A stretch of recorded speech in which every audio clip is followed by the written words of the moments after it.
Hi, this is Michael Becker, and in this Tinderbox lesson, we're going to talk about how to manage media within your Tinderbox file, because having images and audio and video in your files can really bring a lot of rich capability to your whatever you may be doing. So let's jump in and show how that works. So here I've got an open Tinderbox file in, and I'm going to go ahead and pull up my Finder on my Mac. So if I go ahead and grab, say, an image file, I can drag it on to Tinderbox, and that's what's called embedding a file. And that's one of the most obvious things that we would all typically want to do with a Tinderbox file. Now, the other thing I might want to do is I'll say this is an image note. Okay, and I can then go back to my Finder, and I can actually drag the image into the text as well. Now, by doing that, I can then actually show you here. As soon as I click away, it then kind of superimposes over here. Now, obviously, the same thing could be happening here. We could put a title here. Okay, so that is the way to kind of embed images in your Tinderbox file. Now, when you're doing other types of media, for example, an MP3 file, all it does is just bring in the title. It doesn't actually embed the file. Likewise, if you try to do that with a movie file, all that's going to do is embed the title. It's not going to necessarily give you the actual link to that media. Now, embedding files is perfectly fine in your Tinderbox file, particularly images. Now, however, it comes with a lot of overhead. What happens is when you bring an image into Tinderbox file, Tinderbox converts that image into a bitmap because it doesn't natively manage images like JPEGs and GIFs for a whole bunch of technical reasons. What that ends up doing then for your file is that the images get really big and very bloated. So for example, it would be very, very easy to save like a 1 megabyte, 2 megabyte Tinderbox file. If you have got a ton of images in it, that can end up becoming a 100 megabyte file very, very quickly. So while it's fine to embed a few images into your Tinderbox file, if you have a lot of images, that's not the way to go. And so in the rest of this lesson, I'm going to show you how to bring in and manipulate and use images, particularly images, video, and audio, or other rich media, into your Tinderbox file without the skirting around that issue of potentially bloating your content. So let's go, or your file size. So let's go ahead and do it. So I'm going to create 3 files. I'm going to create an image file. And by the way, remember in the last lesson we talked about this. If I hit enter, that saves my entering in the title. If I hit enter again, it automatically creates another note for me. So that's a real fast way to create notes as you're thinking. So I'm going to say image, and I'm going to say video, and then audio. Okay. So I have 3 files and notes that I've just created, and we're gonna be bringing image, audio, and video into our Tinderbox file. Let's start with an image. So I'm going to select the image file here, and I'm going to go over to text. Now, how do you bring it in? Well, the great thing about Tinderbox is it's built on industry standard computing language. For example, its underlying data schema is XML, and this is something we can talk at another time.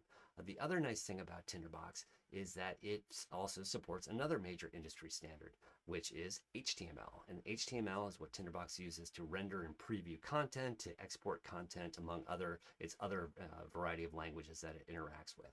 Now, you'll see here, I pulled up a web page. This is the W3C school. The W3C what is the industry body or industry standard that manages HTML code, and how we render basically browsing on the internet. And they have this wonderful website, the w3schools.com, where you can actually learn a lot about HTML and grab text and content and learn about how to administer and manage HTML.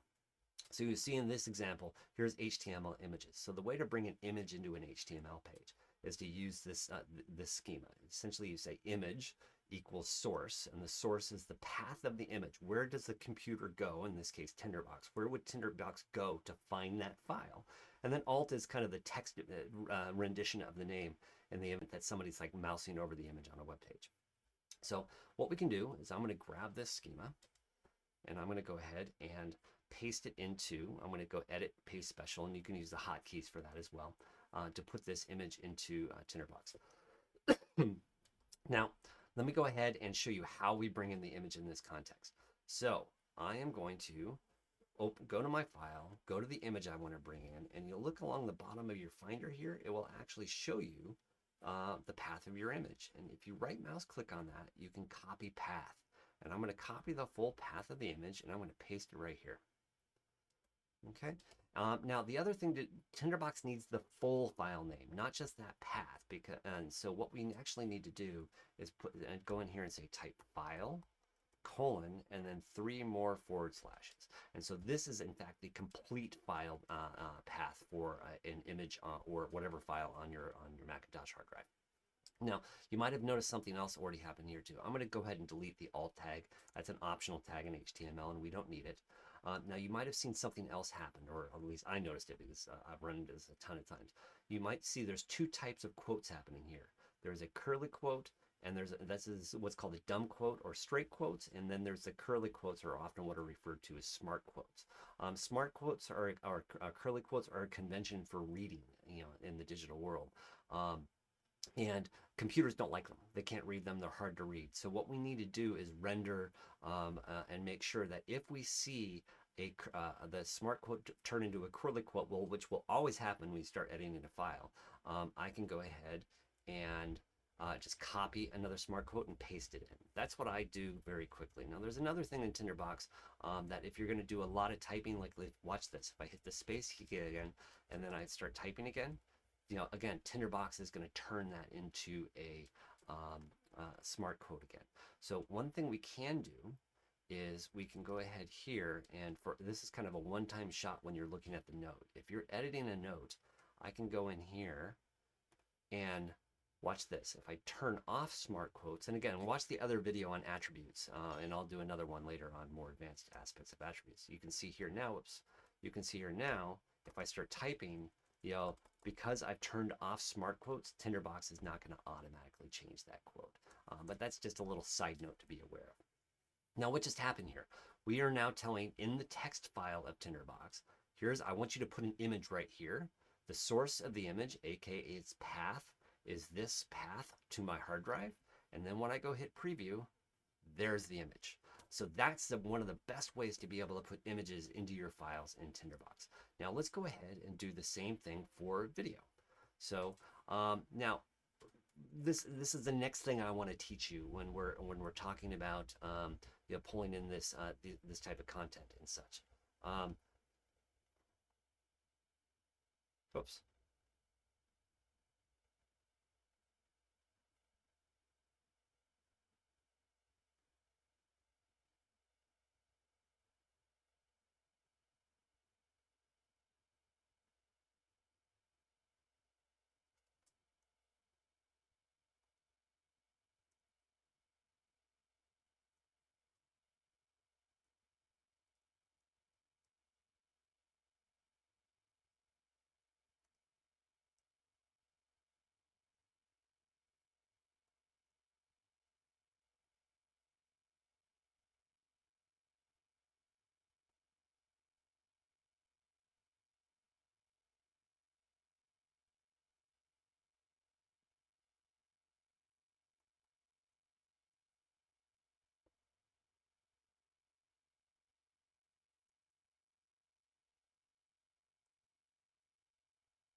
Okay, so here's the next thing I want to teach you. If you look here, this was kind of a pain to have to copy and paste and type all this HTML and such. And so in Tinderbox, you can do something really cool because Tinderbox works with other applications really well. And there's an application I use quite a bit, and this application is called TextExpander. So let me bring that over and show you.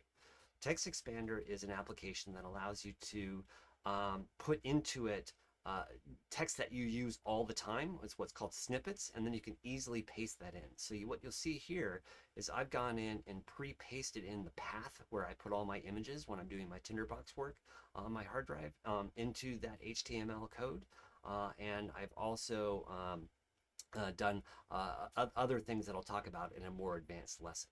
So let's go ahead and show you, for example, how to import this. So I've got this abbreviation here in in TextExpander called TBX lesson image. So if I go over here and I create a new image file, for example, let's say image, I can say TBX lesson image, and it automatically pops up, asks me where I want to put this information, hit OK, and it pre-populates that HTML for me. Now there's something else that's happened here in this particular lesson that's super interesting, and I want to bring that up right now, and this is called ingesting a value into your Tinderbox file. So you see right here where I say value media file.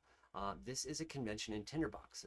It's basically export code is what it's called, where if and again, I'll give you the reference so you can look at it in your ATB ref file. But essentially what I'm saying now is not only do I want to have it tell me where the path is, I want to be actually using attributes to import file names into the system. So if I go to preview, look, it's broken because there's no attribute here.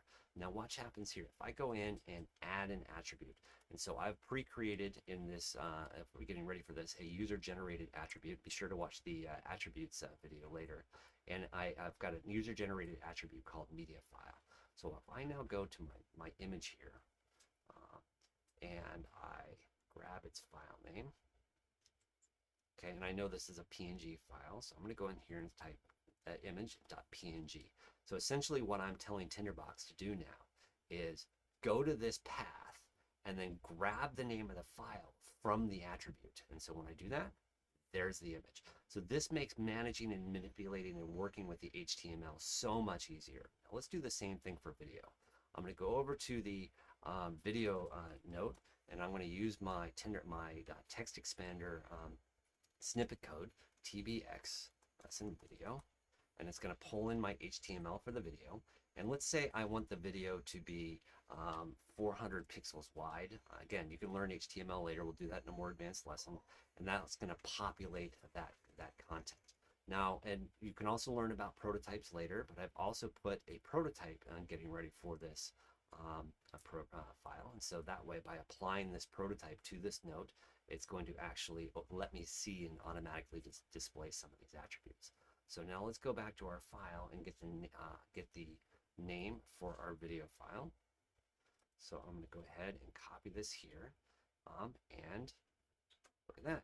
We've just embedded a video into our file. Hi, this is Michael Becker, and in this lesson of Tinderbox, okay. And then finally, let's do the same thing for audio. So I go here, audio, tell it what directory I want it in, hit OK. I apply the prototype to the file, go here, I grab the name of my audio file. Where is it? It's an MP3. Paste that in, hit preview, and hi, this is Michael Becker. There you go. And in this lesson, so what we've just shown and what we just walked through is how to manipulate, manage, and use media in your Tinderbox file. To let you see how this works when it gets really into a really big complex files. I'm doing my doctoral dissertation on the adoption of personal information management solutions. Those are technologies that enable us to have digital sovereignty over our identity and personal information.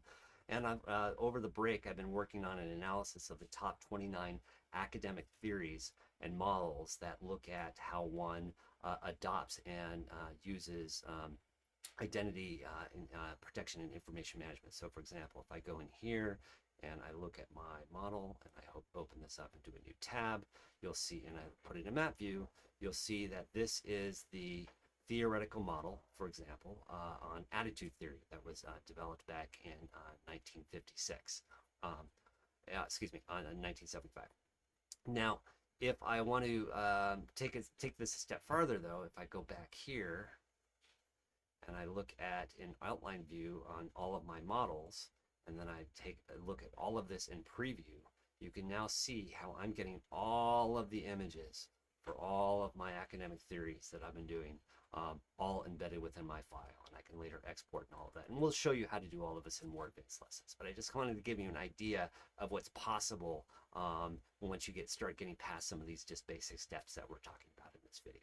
So with that, thank you very much.